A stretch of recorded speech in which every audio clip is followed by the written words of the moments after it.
ফ্রান্সের উপনিবেশকালে তাদের রাজ্যগুলোতে ইঁদুরের সংখ্যা অনেক বেড়ে যায় এবং ইঁদুরগুলা বিন্দাস ফসলের ব্যাপক ক্ষয়ক্ষতি করে ফেলে।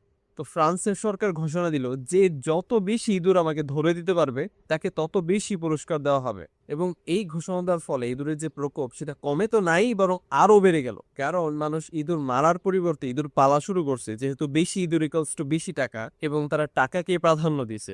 এ থেকে আমরা বুঝতে পারি যে একটা মানুষের আইডিওলজি কতটা ইম্পর্টেন্ট। তুমি আইন যতই কঠোর বানাও বা বিশাল পুরস্কারের ব্যবস্থাই করো না কেন, স্রষ্টার ভয় ছাড়া কেউ কোশ্চিন কালেও আকাম করা বাদ দিবে না।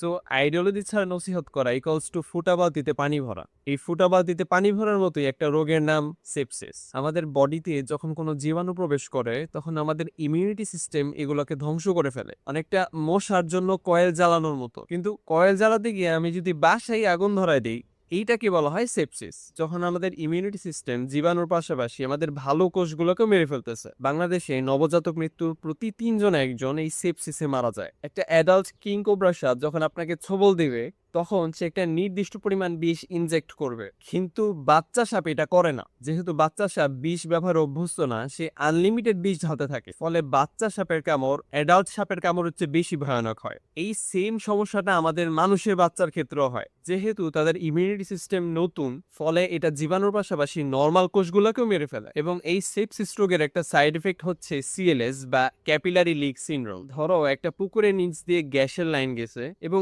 এই গ্যাসের পাইপে অনেক ছিদ্র হয়ে গেছে। অ্যাজ এ রেজাল্ট আগে 20 লিটার সাপ্লাই দিলে মানুষ 20 লিটারই পেত, পাইপ ছিদ্র হওয়ার কারণে এখন 40 লিটার দিলে মানুষ 20 লিটার পাচ্ছে। ঠিক তেমনি ভাবে সেপসিস আমাদের রক্তনালীগুলোকে ছিদ্র করে ফেলে। সো আগে যেখানে 20টা নাপা খেলে আমি সুস্থ হয়ে যেতাম, এখন 40টা খাওয়া লাগবে। এটাকেই বলা হয় সিএলএস বা ক্যাপিলারি লিক সিনড্রোম। তাই বাচ্চাদের হাত কেটে গেলে বা ঘা হলে আমাদের বেশি সতর্ক থাকতে হবে, কেননা এই টাইমেই জীবাণুগুলো ঢোকে। তাই সেপসিস প্রতিরোধে বাচ্চাদের পরিষ্কার পরিচ্ছন্নতা অতীব জরুরি।